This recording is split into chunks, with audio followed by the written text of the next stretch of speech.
O cisne de bronze jogando gelo, eu já sei que não tá casando. O próximo casamento vai ser no Habib's. É porque a questão uma esfirrazinha assim, pra cada um. Exatamente. Você leva a bebida de casa, traz a bebida de dá casa. mais certo. Cada um paga a sua. Cada um paga a sua. Boa, Lelê.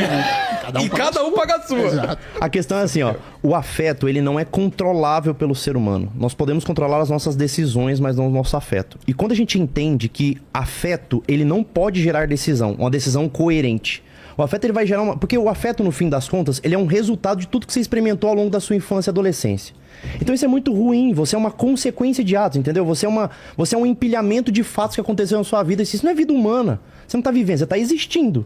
Você é uma somatória de dois, o seu pai mais a sua mãe mais a sua criação é o que tá dando você. Caramba, você não é só isto. Existe algo mais. Então, quando a gente entende isso, que o afeto ele não pode gerar uma decisão coerente, mas a decisão gera um afeto ajustado, ou seja, a partir do momento que você realmente se decide, porque aqui é onde está outro problema. A coerência reflete pro afeto. Isso, exatamente. A coerência, ela reflete no afeto. Direcionar os seus afetos. Se ordena porque é bom. eles. É isso Com aí. a decisão aí você baseada consegue. na razão. Isso. Quando as pessoas entendem, Isso quando eu falo bom. assim, ó, Então eu vou amar isso. decida Isso é bom. amar o seu marido. As pessoas chegam no meu consultório e falam assim, eu não amo mais meu marido. Eu falei, tá bom, beleza. Faz o seguinte, a partir dos próximos 30 dias, você vai tratá-lo como se ele fosse o melhor homem do mundo. Você vai fazer tudo por ele. Você vai servir, você vai cuidar, você vai conversar, você vai... Como se ele estivesse entregando tudo. Ela fala, mas eu não tenho vontade, porque ele não entrega nada de volta. Eu falei, não importa. Você só vai fazer por 30 dias. Em 30 dias, essa mulher tá apaixonada por esse cara. E por que? E vice-versa.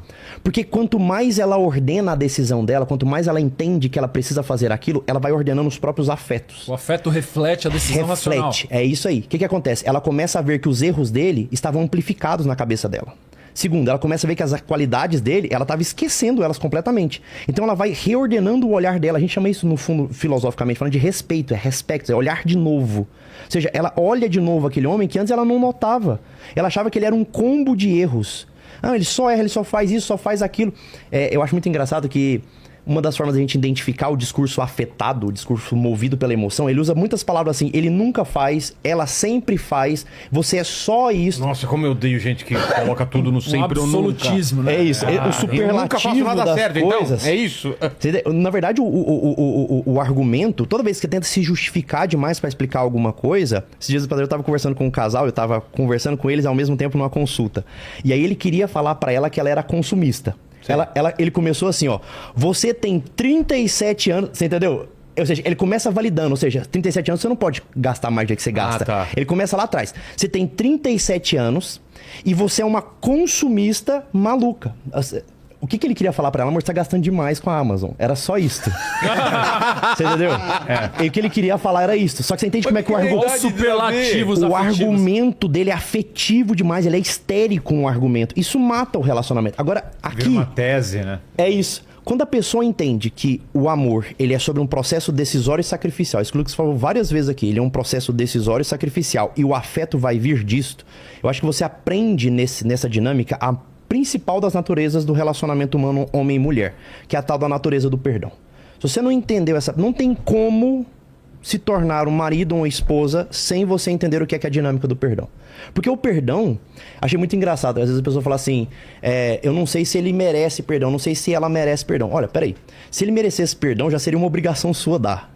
Então assim, o perdão é pra quem não merece mesmo. A premissa do perdão é você entregar algo pra alguém que não merece aquilo. Alguém que não merecia, mas você vai dar mesmo assim. A natureza do perdão é, por definição, esta. É por isso que a cruz é o símbolo do amor, perdão, porque do amor. Não, então você tá falando que você entregou a sua vida por quê? É isso? Não, eu acho que a praxis disso, colocar em ação, traz o princípio da modelagem e mimetização, que a pessoa, ela não... Mas meu marido não merece eu tratar ele a pão de ló, ele ser o melhor homem, não, porque ele não é. Tudo bem, não importa, você vai fazer do mesmo jeito. E a gente tem uma dinâmica relacional de chave e fechadura, que esse homem começa a suavizar, começa a tratar ela melhor, porque ele vai ela está homem. tratando. Perfeito. É muito louco. E aí a dinâmica relacional, porque um mudou, o relacionamento se restaura. Perfeito. Alguém vai ter que começar. Alguém tem que começar, e só precisa um começar, não precisa os dois começar. Perfeito, é isso. Não, sobre esse assunto, eu ia pedir... continua. Ô, Lene, manda uma pergunta do pessoal aí. Ó, eu vou juntar duas aqui que tem a ver, as duas tem a ver em si, né? Que é uma pergunta do Domingos e a do Glauber. A do Domingos é o seguinte, é um comentário que ele fala que... desculpa, é uma pergunta. Ele fala que a separação com filhos também estão ajudando a não ter mais estabilidade em futuros relacionamentos. E aí a do Glauber, ele fala o seguinte: há a queda da taxa de natalidade, sendo que boa parte da natalidade atual acontece em famílias que se desestruturam. Dá um tapa nas costas dele. Travou aqui. Aí ele fala, é complicado demais. O que vocês têm a falar sobre isso aí? Vai ter que voltar à família, né? Você sabe que quando uma das A primeira coisas... pergunta qual que era? A separação com filhos também estão Pior a próxima ajudando família. a não ter mais estabilidade em futuros relacionamentos. Por causa entendi. da crença no arquétipo mitológico, né? Meus pais separaram, então casamento não é pra sempre. Então essa opção do auto-sabotar, do desistir, tá sempre presente. Já tá aquela crença Já intrínseca. tá caracterizado. E a pessoa... A desistência, ela não entende que o divórcio é a desistência do amar. Porque se o amor é uma decisão racional e sacrificial, quando eu decido me divorciar, eu falo, decidi parar de amar, e é exatamente por isso que o casamento se torna inviável. Mas isso foi uma decisão totalmente de responsabilidade minha. Foi eu que quis parar de depositar a minha energia afetiva, intelectual e espiritual para aquele casamento funcionar, porque eu poderia resgatá-lo. Sim. Só que por causa, às vezes, do mito criador dos meus pais terem se divorciado, por causa de, pra mim, ser extremamente normalizado o divórcio, ou porque eu idolatro as minhas emoções e eu quero me sentir bem no casamento. Só fazer um parênteses aqui, porque às vezes as pessoas escutam essa fala do Lucas e distorcem ela. Aí a pessoa fala assim, mas e eu fui agredida no meu casamento? Pera aí. Vocês têm que entender o seguinte, o que ele tá falando é dentro de um relacionamento que tem duas pessoas minimamente funcionais, essas pessoas estão se desentendendo, não dialogam, elas começam a se afastar, e aí você fala, eu não sinto que eu amo mais. E aí você tem a impressão de que você está se divorciando porque você deixou de sentir porque o outro deixou de entregar. Não foi isso.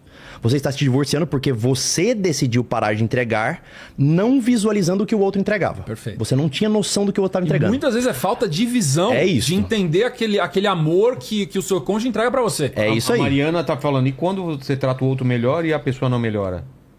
A gente precisa definir o que é melhor. Às vezes a pessoa, sem uma estruturação racional, de compreensão do que uma dinâmica relacional às vezes ela fala, eu tô tratando ele melhor. Só que não tá tratando pior às vezes. Isso acontece muito. Então ela acha que está tratando melhor, que está dando afeto, que está dando carinho, e às vezes o que a pessoa quer é espaço. O que o outro precisa? Essa é uma questão. Tem uma pergunta Isso é muito importante, boa. porque o Jorge está falando, você precisa entregar o amor que a pessoa precisa. Não é o afeto que você quer dar. Mas eu dou afeto. Mas se o outro não quer afeto, é violência. Eu Aquela parada preciso das de linguagens. espaço. Eu não tô dando recado pra ninguém aqui, tá? Mas eu preciso do meu espaço e às vezes as pessoas não entendem. Acham que você tá distante. Eu não tô falando pra ninguém aqui. É só falando pra vocês aqui. Tô jogando na mesa Jogando aqui. na mesa aberto. aqui. Entendeu? Caso alguém queira se relacionar, saibam que às vezes... Às vezes eu fico na minha, entendeu? Esse negócio de tratar melhor, quando você olha clinicamente o caso individual, via de regra, você vai ver que está dando afeto não requisitado. E afeto não requisitado é violência. Quando você não quer receber... Sim, entendo. Observa aquele seu sobrinho, a sua sobrinha que é super fofa, quando você vê ela, você quer abraçar, você quer beijar, Sai daqui, você quer... e a pessoa ela, quer- a última pessoa, ela foge do vilela, porque toda vez que você encontra, que você puxa a bochecha, você balança o cabelo, ela não quer te ver. Pois é. Porque o afeto não foi requisitado. Afeto não requisitado é violência. E também tudo na vida envolve uma confiança metafísica que você vai plantar e vai crescer. Você fala assim, mas e se eu arar o campo inteiro e nada crescer? Bom, e se eu montar uma empresa e a empresa capotar? E se eu, na verdade, casar, mas aí eu vou divorciar daqui a 15 anos? E se eu, na verdade, eu não sei o que... É que na Com verdade, medo faz você parte não das faz nada, né? probabilidades. todas também. as coisas, exatamente, todas as coisas do mundo pressupõem a hipótese de falhar. Então você vai, sim, depositar esse amor para ele, sabendo... E essa é isso que por isso eu tô falando da Sacrifício. cruz, porque eu acho que não tem como fugir da gratuidade do amor Sim. em algum elemento. Perfeito. Porque em algum momento você vai ter que se decidir que você vai ter que depositar aquilo sem esperar nada em troca. E isso choca o mundo moderno, porque a gente realmente não está acostumado com o amor gratuito. A gente quer um amor e a gente recíproco, e a gente quer um amor negocial. O casamento, no mundo atual, ele é encarado como uma negociação. Não, eu dou isso pra ele, ele me dá isso. Eu dou isso aqui, ele me dá isso. Eu dou isso aqui. E se ele não me der, eu paro de dar, então a gente para o negócio. E uma tem experiência negócio. da irreciprocidade do amor, eu acho que vocês têm muito mais filhos do que eu, vocês vão concordar, é a irreciprocidade Muito mais do amor filhos, filial. a gente vai- Os filhos, o amor Eles que não você vão dá e o amor entregar que de eles volta. dão, eles não entregam de volta. Aliás, eles vão nunca receber vão- para entregar pro próximo. Eles não Pra quando eles tiverem a família deles. Eles nem tem como entregar Não tem. de volta, porque eles não têm Repertório. eles não têm repertório pra te Não dar tem. o que você quer. Como é que é? Não tem. O bebê, por exemplo, você sabe que o bebê ele é fofo e tudo, mas ele não entrega muita coisa de volta pra você, porque ele não tem noção alguma. Então- O meu tá viciado em falar não agora. O que você fala pra ele? Eu te amo, não. Não. Ele fala isso porque ele não tem. Você falou uma parada aí da questão do matrimônio, que eu sempre toco nesse ponto. Quando a gente sobe no altar, enfim, faz uma jura matrimonial, tem uma pressuposição que a gente coloca no final, que é a jura da fidelidade. Eu te juro fidelidade. E as pessoas têm um entendimento errado do que é isto, né? Da outra vez que eu vi, eu até falei sobre essa questão. Fidelidade não é, de fato, você não trair alguém. Isso é uma nominalização muito, muito bruta e muito rústica do que é ser fiel a alguém. Fidelidade é você estar pautado pela fé e não pela lei, do que seria a lealdade. Ou seja, você não está pautado num contrato, é isso que o Gui falou. Você está pautado pela fé. E a fé não é assim 50% de cada um. Eu dou e minha esposa dá 50%. Se ela não der o dela, eu tô autorizado a não entregar o meu também. Não tô. Isso é lealdade. Só que eu não sou leal a ela. Eu sou fiel a ela. Sabe o que significa isso? Significa que eu tenho que dar 100%. E se ela der menos de 100%? Eu ainda tenho que dar Preencher 100%. a lacuna. É isso. Agora eu tenho que dar os meus e ainda completar o que tá faltando dela. Isso é fidelidade. É por isso que diz que Deus é fiel. Esta é a relação de plena fidelidade. Ele entrega-se todo, independente do quanto a gente der de volta. Isso acontece na relação das pessoas com o trabalho. As pessoas pensam assim: não, mas se eu me dedicar completamente ao trabalho e o meu chefe não me reconhecer? Então, aí tem um erro de mentalidade substancial, porque você está imaginando que você deveria se dedicar ao trabalho porque o seu chefe vai te Do reconhecer. reconhecimento do seu O chefe. reconhecimento do seu chefe. Esse não é o ponto Porque que ele você precisa te deveria pagar, né? Porque ele precisa te pagar, ou não sei o quê. Esquece isso, porque quando você mergulha, porque você tem que ser o melhor no que você faz, a recompensa já está dada. Perfeito. A É o recompensa- processo de transformação de quem você se tornou. Você já melhorou. Aí se ele não retribui com nada, ótimo, você já é uma pessoa infinitamente melhor. Mas tá aí um negócio difícil de entender pras pessoas, assim. E eu falo pras pessoas e me incluo nessa, porque eu demorei pra cair a ficha de que amar me faria muito melhor do que ser amado. Amar, quem é capaz de amar, se torna uma pessoa melhor, mais feliz, porque ela se torna madura. Porque ela cresce, as coisas deixam de doer dentro dela, as coisas deixam de incomodar. Quanto mais eu amo a minha esposa, menos eu fico um homem inseguro, menos reativo, menos chato, menos implicante, menos tudo. Tudo melhora. Porque agora eu sou capaz de amá-la, eu sou capaz de servir a ela, eu sou capaz de perdoar. Sabe, são coisas tão que às vezes a gente negligencia. A gente mora numa casa que tem com 2 andares, né? Aí a gente vai deitar e ela fala, amor, pega uma água. Aí você tem que descer 2 lances de escada, ir lá na geladeira do fundo, pegar uma água e voltar. O dia que você fala assim, vou fazer isso, o meu estômago, o meu afeto fala, cara, não é porque que minha é folgada. De novo isso. Meu afeto fala isso. Mas minha razão fala, não. É minha esposa, eu vou fazer por ela. Ao descer 2 lances de escada, pegar água e voltar, eu peguei uma água. Aquilo que o Gui falou, eu fiz um bolo. Eu trouxe a água pra ela. Eu cheguei um homem melhor. Eu já sou um homem melhor a partir daquele exato momento. E esse homem melhor que eu sou é um homem que ela vai admirar mais. Ela já me olha diferente. Pronto, esse Se ciclo... ela falar, eu pedi, era gelada, aí você trouxe... Aí você dobra a aposta. Aí você desce, Dobra a joga aposta. gelo... Ainda chego fazendo uma graça. Aqui, minha senhora, minha rainha. Aí ela vai rir. Pronto, a noite vai ser boa. Eu tenho certeza que a noite nesse dia vai ser boa. Que o cara Quando vai vai virar virar um um boquete, né? Fala, ô Leni. eu acho justo uma água pelo boquete. Não disse nada aí, né? Tudo bem. Ó, a Elizabeth, ela perguntou aqui o seguinte: por que escutamos falar de tantos homens narcisistas nos últimos tempos? A gente tem que tomar cuidado um pouco tudo com a é banalização do diagnóstico psiquiátrico também, Pois né? é, né? A gente tem, nos últimos 20 anos, banalizou de uma Minha mãe maneira é uma narcisista. a aplicação de rótulos de CID. Ser psiquiatra, você pode dizer isso mais. Tem vários amigos psiquiatras que falam, cara, é impressionante que a pessoa já chega autodiagnosticada. Ah, você é narcisista? Mas quem diagnosticou? Não, fui eu mesmo. Eu li lá na internet. Eu mesmo, eu o só tenho muita. ChatGPT me falou que eu sou. Minha Que esposa, loucura. minha esposa mandou vir aqui porque ela falou que eu sou narcisista. Cara, isso tem demais. Minha esposa mandou vir aqui. Eu falei, cara, um narcisista não viria nunca porque a esposa mandou. Eu ia convencer ela aí. É, exato. Eu leio muito mais em relação à mãe, né? Todo mundo acha que a mãe é uma narcisista, O né? pai. O pai, é. Porque é uma Mas justificativa, é existe um bode expiatório fácil de você não precisar se autorresponsabilizar e muito menos ter que mudar a sua conduta de vida e decisões se você tivesse agente, causador do seu sofrimento, da sua miséria. Se eu tenho um pai narcisista, minha vida se torna mais fácil, principalmente das sofrências que eu sou extremamente apegado. A gente volta de novo para aquele negócio da idolatria dos afetos. as pessoas idolatram o estado de sentimento que elas têm, se apegam nisso, isso trava a vida delas de uma maneira, elas criam narrativas para justificar essas idolatrias. Agora só uma pergunta, vocês vão conhecer isso melhor do que eu, mas homens têm uma tendência estatística a ser... a maioria dos narcisistas são homens, né? Sim, e a maioria das Assim como histriônicas. histriônicas ou borderline, não sei o que, são mulheres. São mulheres, isso, Perfeito. exato. Sabe como é que eu vou fazer uma estruturação Os homens rápida? acusam as mulheres de serem todas borderline hoje em dia e as mulheres acusam os homens de ser todos narcisistas. Mas Isso assim, ó, é um estereótipo comum na rede social hoje em dia, né? Deixa eu caminhar assim facilmente, só pra vocês entenderem como é que eu construo isso. Imagina o seguinte, nós temos uma natureza do inconsciente, vou colocar uma nomenclatura que o Freud coloca aqui. Nós temos um id, uma identidade aqui embaixo, nós temos um ego, que é a nossa vontade, nosso superego seria o senso moral, a nossa consciência do que deve ser feito ou não, beleza. O que acontece? A partir do momento que eu não tenho um superego muito bem estruturado, ou seja, não tenho um senso moral do que eu deveria estar fazendo neste mundo, eu fico refém do meu id, eu fico refém dos meus afetos, eu fico refém das minhas paixões. Basicamente isso.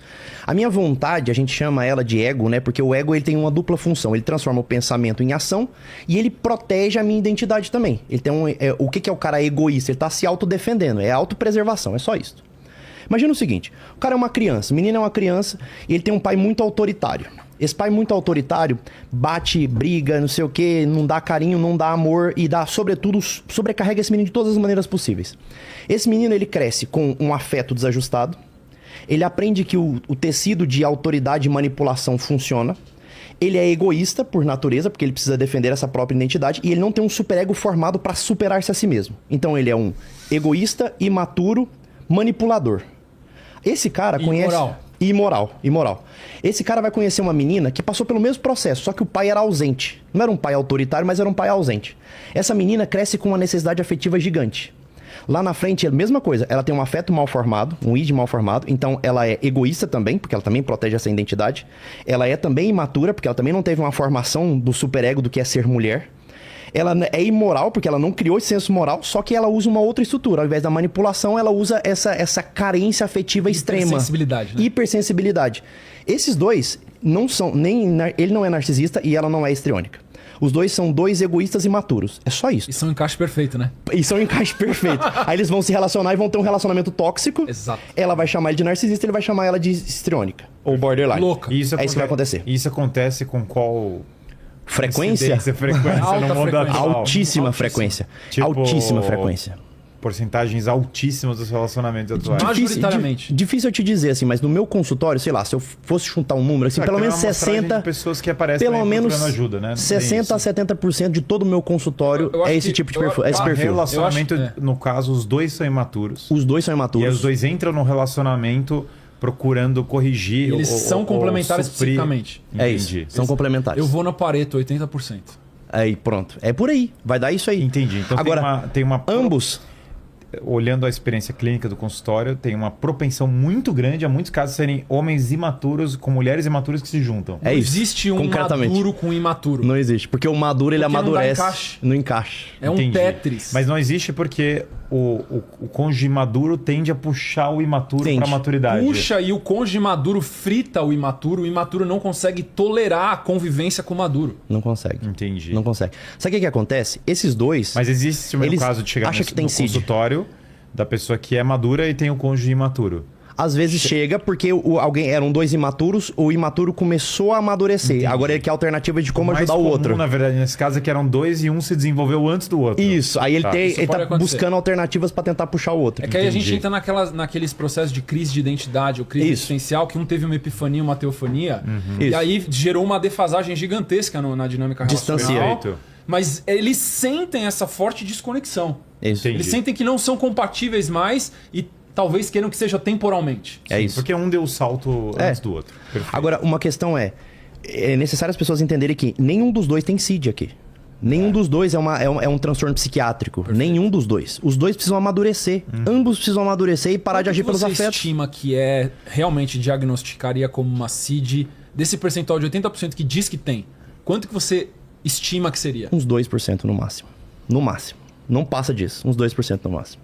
Porque assim, essa é a realidade, Você pensou em qual inclusive, número? né? Se a gente, Uns 10. se a gente entrar no DSM-5 É porque a hoje... nossa amostragem clínica, talvez ela seja um pouco Pouco enviesada maior. com relação à Isso. sociedade. Exato. Claro, claro. Exato. Porque são pessoas que já estão buscando uma ajuda terapêutica Tem que um não viés, é a tem um viés de média, amostragem. Já tem um viés de Que amostragem. muitos desses caras Naturalmente. que têm o diagnóstico possivelmente não estariam procurando Exato. ajuda. Perfeito. Então isso cria o viés de amostragem que teriam poucos. É isso. Perfeito. Mas que de fato tem uma quantidade muito pequena de diagnósticos de narcisista e histriônico